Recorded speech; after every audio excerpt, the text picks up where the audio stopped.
সুন্দরবন মানেই ভ্রমণ, আর ভ্রমণ মানেই ভরপেট খাওয়া দাওয়া। আমরা এখন কোথায় এসেছি?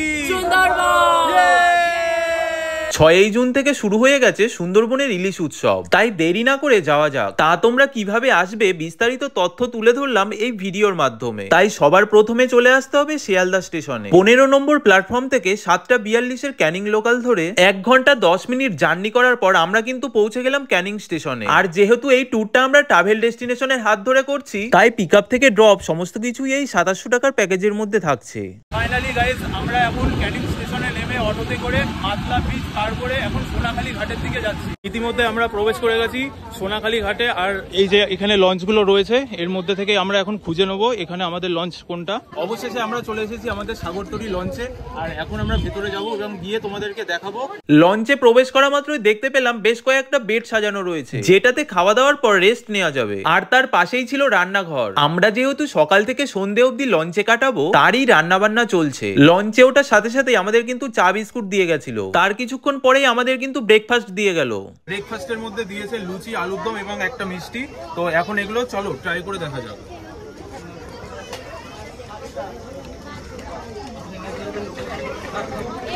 এক কথায় আমার কাছে অসাধারণ লেগেছে। চলো এখন ফিনিশ করা যাক।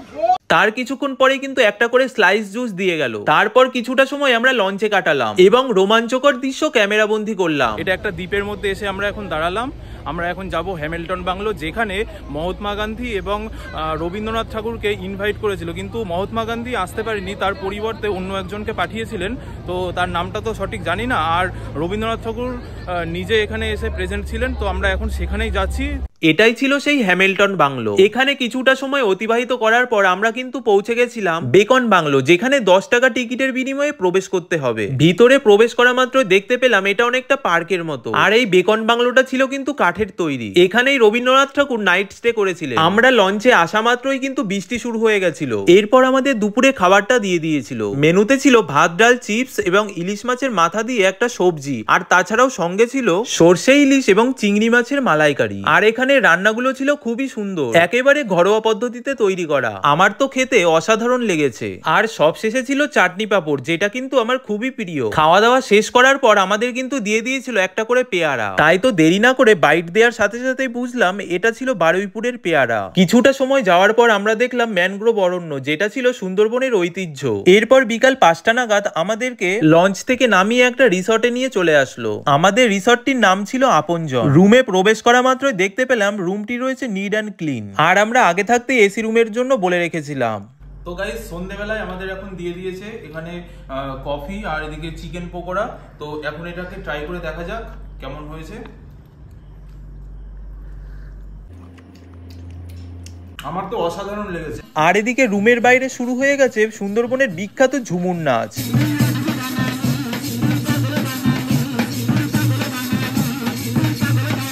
আর রাতের ডিনারের মধ্যে ছিল ভাত, ডাল, আলু ভাজা এবং মটন কষা। আর সত্যি এখানকার খাবারের টেস্ট গুলো ছিল কিন্তু খুবই সুন্দর। এরপর পরের দিন সকালবেলায় ফ্রেশ হয়ে আবার চলে এসেছিলাম আমাদের সেই লঞ্চে। ফাইনালি গাইস, আজকে আমরা দ্বিতীয় দিনের সুন্দরবনের বিভিন্ন দ্বীপগুলো ঘুরবো বলে বেরিয়ে পড়েছি। আর এখন সকাল বাজে হচ্ছে 9:30 মতো। আমরা 9:30টার মধ্যেই বেরিয়ে পড়বো। আমাদের এখনই এই লঞ্চটা ছেড়ে দেবে। আর তার মধ্যে একটা জিনিস তোমাদেরকে দেখাচ্ছি। একটা জিনিস দেখো, এই যে এইটা হলো বাংলাদেশ থেকে এসেছে। আর ওপরে দেখো একটা বাংলাদেশের পতাকা এবং ইন্ডিয়ার পতাকা দুখানাই রয়েছে। যদিও জুম করে তোমাদের দেখানোর চেষ্টা করছি, জানি না তোমরা দেখতে পাচ্ছ কিনা।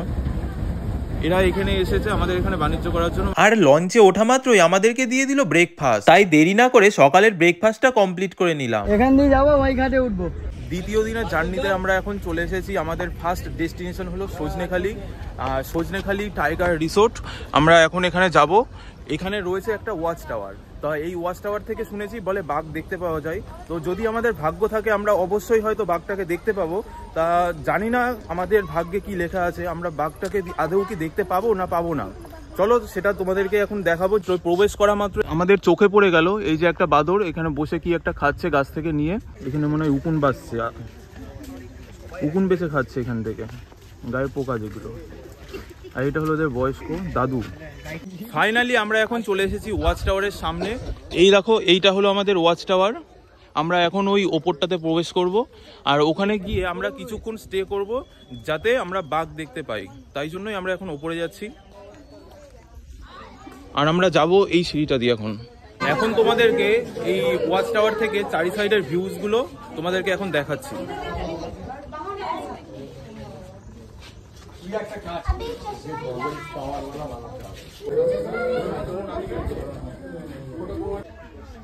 এগুলো প্রায় এখন দেখাই যায় না বলা চলে। জিভ বার করে অনেকে বলে এর মধ্যে লেজে বিষ আছে, কিন্তু এই যে এইটা হলো সুন্দরী গাছ, আর দেখতেও কিন্তু খুব সুন্দর লাগছে গাছটা। আর এই যে এখানে দেখাচ্ছি একটু জুম করে, এই যে এটা হলো সুন্দরী গাছের ফল। শুনলাম এই ফল লাগালেও নাকি বাড়িতে গাছ হয়। এরপর লঞ্চে উঠে যখন লঞ্চের সামনের দিকে আসলাম তখন দেখলাম আমাদের লঞ্চটা কিন্তু সুন্দরবনের একেবারে গভীরে প্রবেশ করে গেছে। আমরা এখন চলে এসেছি দেবাকি ক্যাম্পে এবং এখানে গিয়ে আমরা একটু বাঘ দেখার চেষ্টা করব। তো চলো ভেতরে যাওয়া যাক এবং আমরা দেখব এখানে বাঘ আমরা দেখতে পাই কিনা। এখন আমরা একটা ব্রিজের মধ্যে দিয়ে যাচ্ছি, আর এই পাশ দিয়ে দেখো সুন্দর সুন্দর ওই ম্যানগ্রোভ অরণ্য, যেটা সুন্দরবনের ঐতিহ্য।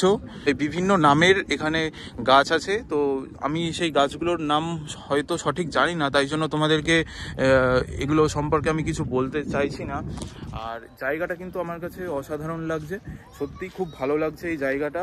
আর এই দেখো এই সাইডটাও তোমাদেরকে দেখাচ্ছি, দেখো কি সুন্দর, এখানে মাঝের মধ্যে জল চলে আসে যখন জোয়ার হয়, জোয়ারের সময়, তাই জন্য এই মাটি যেগুলো দেখতে পাচ্ছ, এই মাটিগুলোর মধ্যে কিন্তু একটু মানে ভিজে ভাব রয়েছে, কাদা কাদা ভাব রয়েছে। আর এই জায়গাটাও কিন্তু সত্যি খুব অসাধারণ লাগলো আমার কাছে, বিশেষ করে কারণ এত সুন্দর প্রকৃতির মাঝখানে আর এদিকে সুন্দর হাওয়া দিচ্ছে, আমার তো সত্যি খুবই ভালো লাগছে। তো তোমরা যারা যারা এখানে আসতে চাও, স্ক্রিনের নিচে দেওয়া কন্ট্যাক্ট নাম্বারে তোমরা কন্ট্যাক্ট করে চলে আসবে। আর আজকে দুপুরে মেনুটা ছিল ভাত ডালের পাশাপাশি ভেটকি মাছের পাতুরি, মানে এক কথায় সুন্দরবন ভ্রমণ মানে ভরপেট খাওয়া দাওয়া। শুধু এখানেই শেষ না, সঙ্গে ছিল ইলিশ মাছ ভাজা, আর ইলিশ মাছের টেস্টটা কিন্তু ছিল মারাত্মক লেভেলে। আর শেষে ছিল চাটনি পাঁপড়। এরপর বিকেল বেলায় আমরা কিন্তু আমাদের রিসর্টে চলে আসলাম, আর রাতে ডিনারের মেনুটা ছিল ফ্রাইড রাইস আর চিলি চিকেন। আর এখানকার ট্রাভেল ডেস্টিনেশনের খাবারগুলো আমার কিন্তু খুবই ভালো লেগেছে। আর তোমরা যদি আসতে চাও স্ক্রিনে দেওয়া কন্ট্যাক্ট নাম্বারে যোগাযোগ করো। আবারও পরের দিন সকাল হতে আমরা বেরিয়ে পড়লাম। তৃতীয় দিনের সকালে আমরা এখন বেরিয়ে পড়েছি, আর এখন বাজে ঠিক 8:30। আর আজকে আমরা কি কি করতে চলেছি সেগুলোই তোমাদেরকে শেয়ার করছি, তো তোমরা সঙ্গে থাকো। যেই ঘাটটিতে আমাদের লঞ্চ ছিল সেখানে গিয়ে দেখলাম সকলে চলে এসেছে, বাদে শুধু আমরা। তাই তো দেরি না করে আমরা সকলে লঞ্চে উঠে পড়লাম। তৃতীয় দিনের সকালে আজকে আমাদেরকে চা বিস্কুট দিয়ে গেছে, আমরা বোটে ওঠার সঙ্গে সঙ্গে আমাদেরকে চা বিস্কুট দিয়েছে। তো চলো এখন এটা ট্রাই করা যাক। কিভাবে সুন্দরবনে দুরাত দুদিন সময় কাটিয়ে ফেললাম নিজেও বুঝতে পারলাম না। তা তোমরা কি সুন্দরবন ঘুরতে আসতে চাও? তাহলে স্ক্রিনে দেওয়া নাম্বারে কন্ট্যাক্ট করে নাও, আর ডেসক্রিপশনে সমস্ত ডিটেলস দেওয়া থাকছে, তোমরা চেক করতে ভুলো না। এখন কিন্তু আমাদের ব্রেকফাস্ট চলে এসেছে। এত সুন্দর রোমাঞ্চকর পরিবেশে খোলা আকাশের নিচে ব্রেকফাস্ট করতে কার না ভালো লাগে। তো গাইস, আজকে আমাদের দিয়ে দিয়েছে ব্রেকফাস্টের মধ্যে লুচি, ছোলার ডাল আর এদিকে ডিম। তা এখন এটা খেয়ে ট্রাই করা যাক।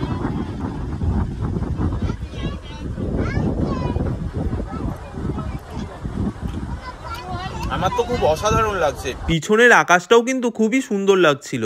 আমরা এখন কোথায় এসেছি? সুন্দরবন।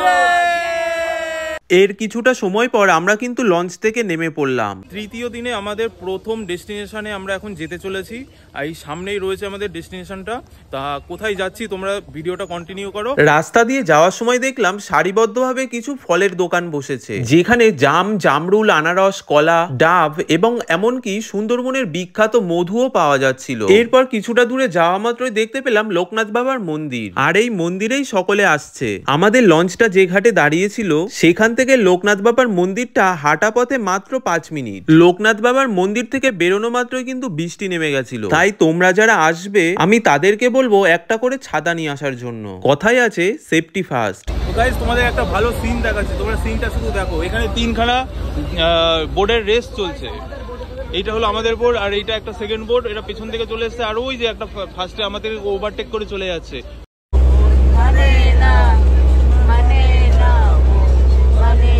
এরপর দুপুরে লাঞ্চে আমাদের জন্য ব্যবস্থা করেছিল ইলিশ বিরিয়ানি, আর সঙ্গে ছিল চিকেন কষা। ইলিশের সাইজটাও ছিল কিন্তু খুবই বড়।